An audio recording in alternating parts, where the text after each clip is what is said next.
Recently, I was scrolling through Twitter and saw an interesting debate. What current MLB players will make the MLB Hall of Fame? And it got me thinking, I should do some research and share my thoughts about who I think. On average, there's about 30 MLB players that end up making the Hall of Fame. And it is my goal to share my thoughts about a list of players that I've formulated that I think that are close or on the right path. I will leave a link down below to the tier list so you can tag me with who you think will make the Hall of Fame.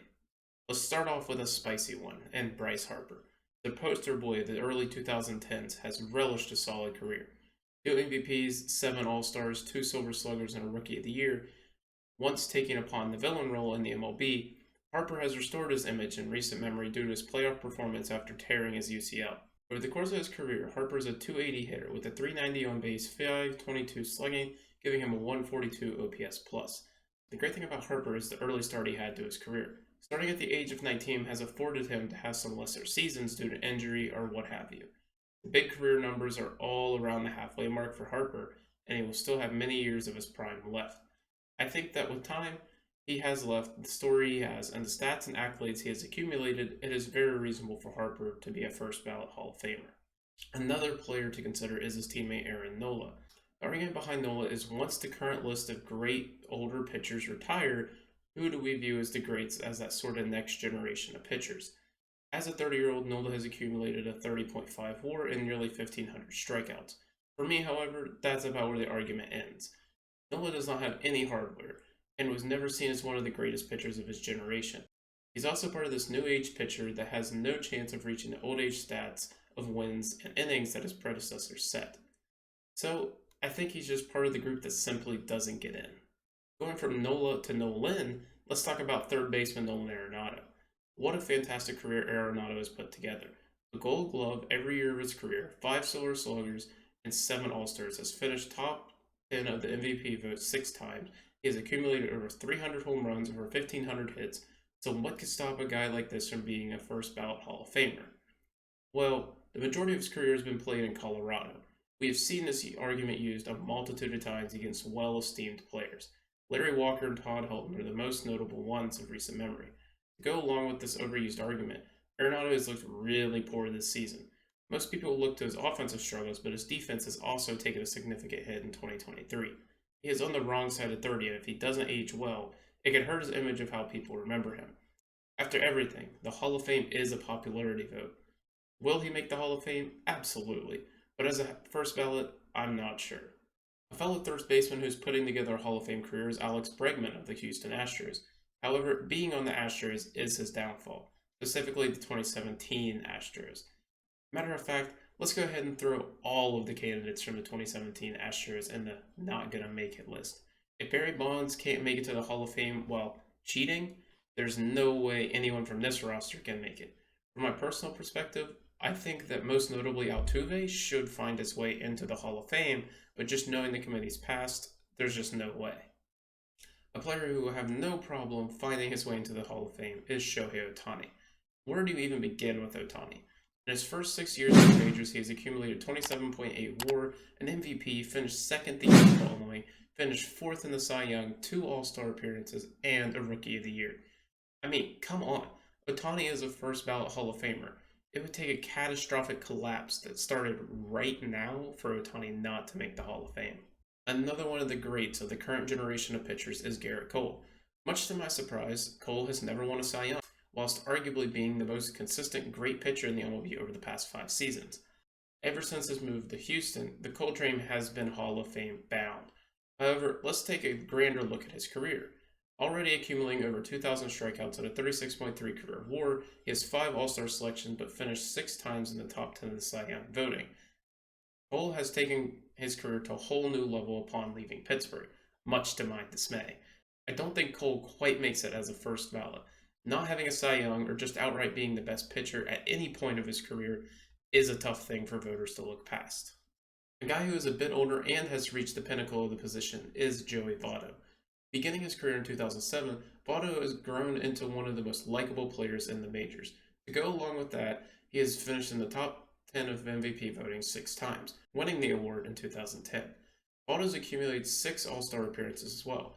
Part of what makes Votto so special is his prolonged success into his later years. As recently as 2021, Votto finished 16th in MVP voting. Votto doesn't have the absurd counting stats that Hall of Fame voters look for. You know, the 3,000 hits, the 500 home runs, that sort of thing. Votto has instead made his career off the fundamentals and having a good approach. Votto led all of the majors in walks 3 times and is currently the active leader in career walks. Votto, simply put, is a pro's pro. I think being such a boring player and being in such a small market did hurt his ability to be a first ballot Hall of Famer, but Votto will get in at the end of the day. It might just take a couple years of voting. A player who had no issues being a first ballot Hall of Famer is Mike Trout. No words can truly encapsulate what this man has done over the course of his career. He is a 3-time MVP, finished in the top 5 of the voting 9 times, an All-Star 10 times, received 9 Silver Sluggers, and he's only 31. I will say, Trout has looked a bit more human as of late, but he could retire today and make it to the Hall of Fame as a first ballot guy. He's just one of those players you cannot tell the history of baseball without. A player with a lot more of a borderline case is Giancarlo Stanton of the New York Yankees. Stanton's case is solely based on if he gets to 500 home runs or not. I think we all know what this dude is capable of when he can simply stay on the field, but that's been the struggle for him as of late. Winning an MVP and finishing second also bolsters his case, and I just think we need to see a little bit more of his career before I can quite put him into the Hall of Fame. And I think that big 500 mark is it. Every player to hit 500 home runs and not be busted for steroids is in the Hall of Fame. And whilst I'm not the biggest counting stat enthusiast, the committee is. Please, Stanton, for the sake of baseball, just stay healthy. Speaking of the highest peaks, can we appreciate Clayton Kershaw for a second? From the years 2011 to 2017, Kershaw never finished below 5th in the Cy Young voting, winning the award 3 times. Made the All-Star team every season, even won an MVP as a pitcher. As a pitcher who is closing on with 3,000 strikeouts, what more is there really to accomplish? And just think, we share a birthday, so we're going to be as equally successful, right? A player, in my opinion, who needs to find more success before we can put him into the Hall of Fame discussions is Trey Turner of the Philadelphia Phillies. Turner has accumulated a 30 WAR over his 9-year career, and in theory should be on the right path at the very least to make the Hall of Fame. However, I'm not so sure.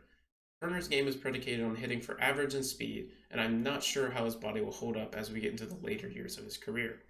To go on top of that, Turner really hasn't accumulated the awards that you would like to see. His best season in 2021 only netted him a top 5 finish in the MVP voting, and he's only won 2 Silver Sluggers off the back of that. Not to mention, Turner is really struggling this year. I'm not going to sit here and say Turner is already declining, but Turner needed to continue to put up monster seasons in order to remain in the conversation. And if this truly is the start of his downfall, I don't think his peak was long enough or high enough to make the Hall of Fame. Another player struggling in 2023 is third baseman of the Padres, Manny Machado. Machado is another player who has sort of taken that villain arc to his career, but has sort of rectified his image with his play. Machado does not have an MVP to his name, but has finished in the top 5 4 times, and even finished second just last season. Unlike Turner, Machado has a better frame and defense to fall back on once his bat doesn't pack the same punch. That extra time could allow him to hit some extra milestones late in his career and just sneak him in. Machado will need to win some voters over the comments that he showed early in his career.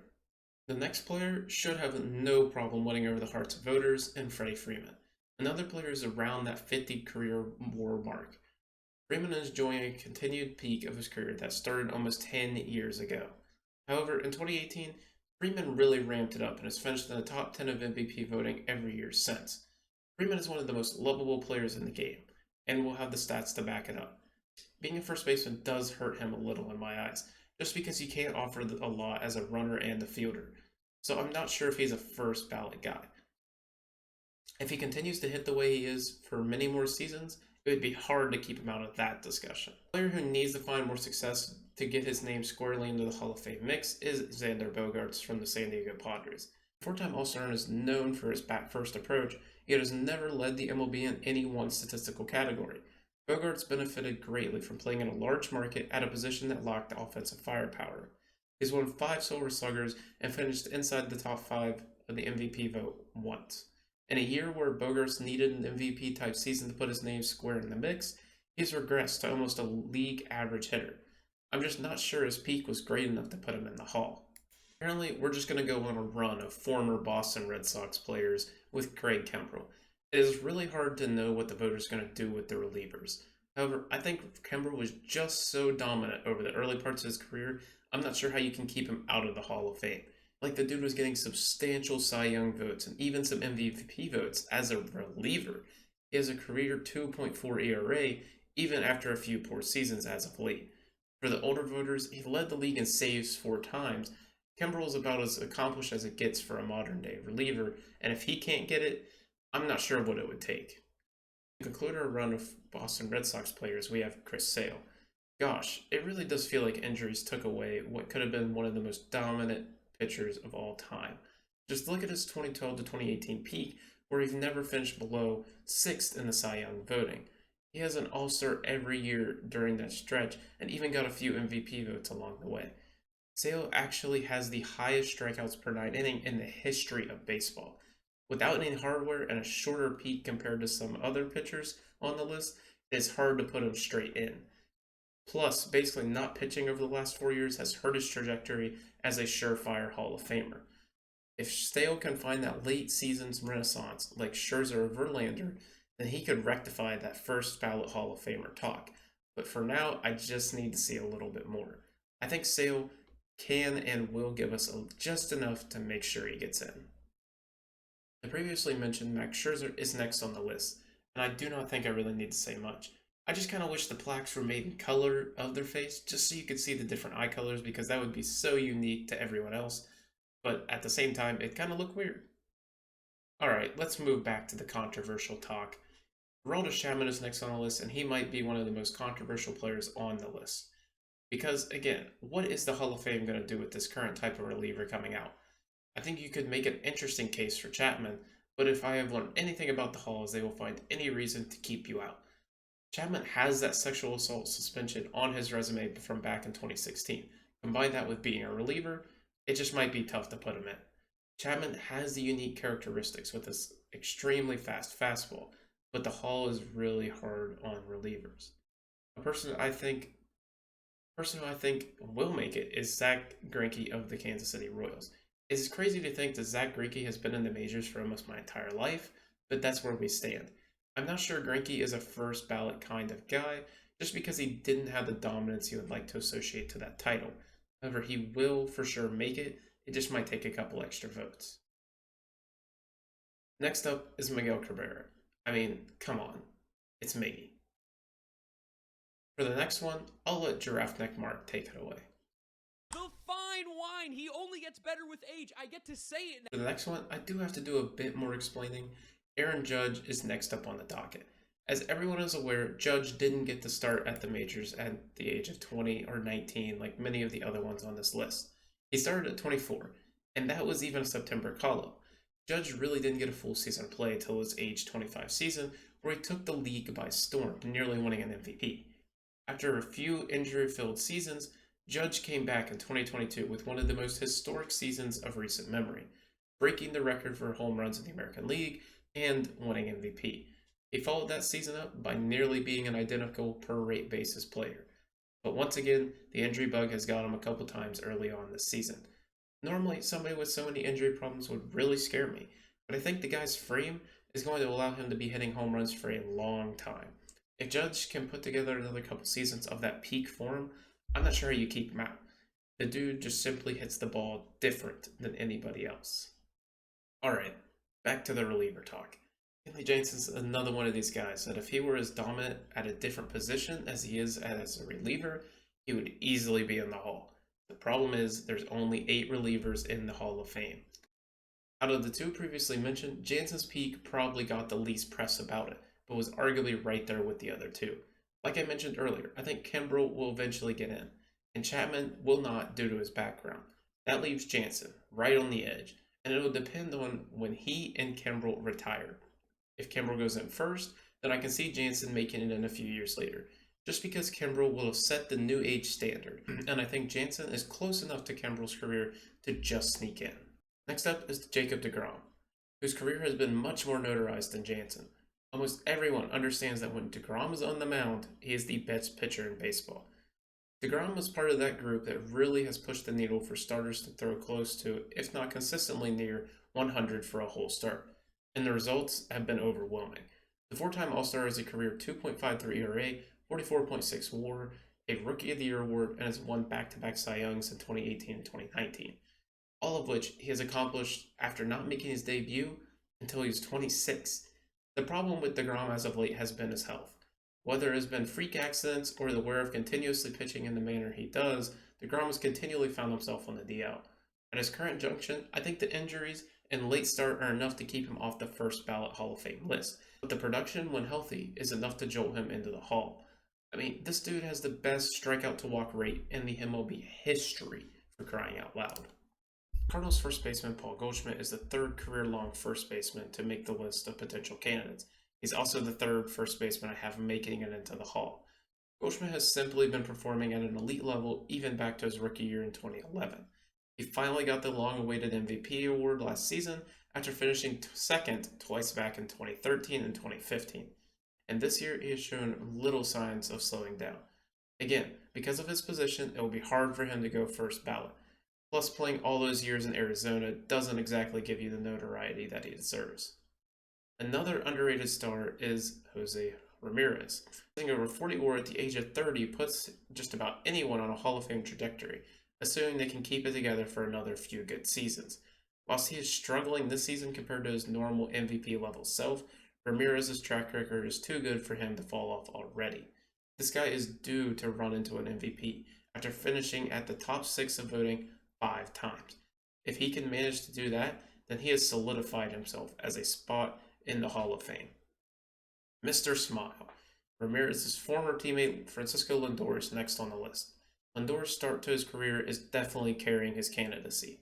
In his first 5 years of his career, Lindor was a 4-time All-Star, 2-time Silver Slugger, and 2-time Gold Glover. Over the last 4 years, we've seen that offense diminish into almost league average output. Luckily, he has his defensive prowess to lean on when his bat is not up to the level we expect. Part of my expectation is that Lindor will figure it out at the plate, and even if he doesn't, he's still just 29 years old. Lindor has accumulated almost 40 WAR before the age of 30, and normally that is a very good sign. In the end of our list, let's take a look at another first ballot Hall of Famer, in my eyes, in Mookie Betts. During his prime, people were willing to argue that he and Mike Trout were replaceable as players. That should tell you all you really need to know. Betts already has acquired an MVP, finished second twice, and is a 6-time All-Star, has 6 Gold Gloves and 5 Silver Sluggers. Betts is one of those players that feel like he's already accomplished everything there is to accomplish, and he's only 30. At this point, he only needs to get his counting stats up, and he will be for sure one of those guys you just know before they even get voted on. Hey, post-editing Avery here, just kind of wanted to clarify some things. So, I didn't include a lot of the younger players in baseball, the Ron Acuna, Juan Sotos, even people like Adley Rutschman and Wander Franco. I didn't include them in this video just because I thought that was too much projection to put onto them, and I didn't think it was really fair. So that's why you're not seeing them. There is probably a few more Hall of Famers playing right now that we just don't know about, or that, like I mentioned, it's just a lot of projection. If you made it this far into the video, I really appreciate you for watching this far. Thank you so much. I cannot express my appreciation enough. And as always, hope you guys enjoyed, and I will see you guys in the next video. See ya.